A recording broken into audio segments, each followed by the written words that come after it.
Kaya nga po sana kumukulong tubig na lang ang binuhos sa kanya at lahat ng mga kaanib ng dilim. Karon kay baliktad naman ang mundo na pabor na pud kay Tatay Tigs. Kaya ikaw konti magbalot-balot ka na. Malapit na paghukom. Mamundok ka na. Ito, binabasa po natin itong sinishare post ni Ka Eric. Itong pinupost ni Ka Eric. Ano ba itong pinupost ni Ka Eric? Ito yun. Ito yung post ni Ka Eric. No? Ayan o. So, hindi lang kayo dapat parang binuusan ng malamig na tubig. Dapat talaga ilulublob kayo sa asupre ng apoy ng impyerno. O yan. So, ito yung post ni Cristina Conte. Kilala naman natin ito si Cristina Conte na ano daw ito, no? ICC Assistant. Ano ba yung ICC? Para naman akong binuhusan ng malamig na tubig. Lalo na ang mabasa ko na hindi raw kukontrahin ng prosecutor ang interim release ni Duterte. Ito sa interim release po ito, no? So, magkukonsultahan kami ng mga biktima at kliyente, pero nung huling usap namin, hindi sila pabor sa anumang special treatment kay Duterte. Sino ba yung mga yung 30,000? Okay, patuloy natin pagbasa ng mga crime against humanity. 47 cases lang, alleged victim of AGK. Paano naging crime against humanity? Tama. Daig pa ang Ampatuan Massacre kung saan 56 ang patay pero may klarong suspect at nahatulan ng guilty verdict ng Philippine Court. Yun, ito magbabasa lang tayo ng mga komento dito, no? Dapat ilublob sila sa Poso Negro. Ihihi. Grabe ka na.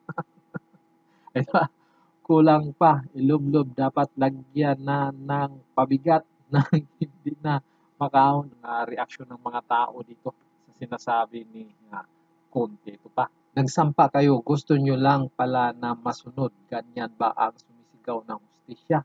O ba? Ito pa. Galawang terorista. Sinong biktima? Si Aling Sheila. So ito po ay dahil nano nga po nung kahapon o kailan ba yun, nagpapile nga ng interim release itong depensa ni PRRD, pansamantalang limitadong kalayaan. So, tingnan natin kung ano yung interim release. No? So, ito yung interim release, no, ayon sa ating master Google. Yan, no? What is interim? So, interim release, also known as pre-trial release or bail, means release of a person accused of a crime before the trial. It is a temporary release from custody, open with conditions set by the court.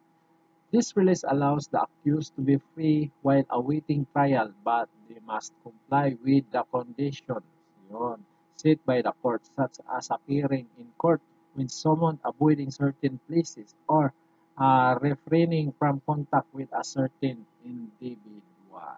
So yan po yung interim release, no? So limitado lang pero at least medyo malaya siya, no? Kayun nga lang limitado.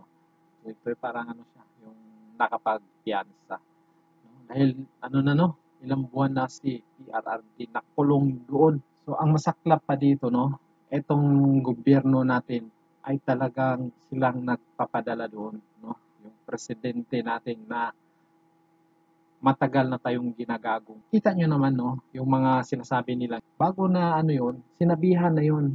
Mayroon tayong tok-tok hangyo. Yung mga naniniwala, anong ginawa nila? O pumunta sila sa barangay, pumunta sila sa nag-surrender, nagpalistaw ito.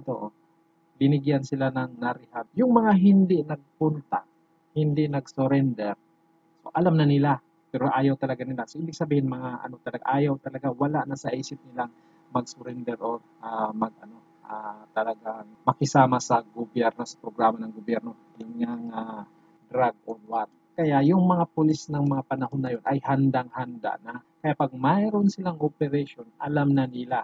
Dahil yung mga tao na yan, binigyan na ng pagkakataon na magiging voluntary, magpunta sa hindi pupunta. Kaya alam ng mga pulis na ang mga isip ng mga tao yan ay ayaw talaga mag-surrender yan. Ayaw magkipag-cooperate sa gobyerno. Kaya alam na ng mga pulis kung ano ang mangyayari.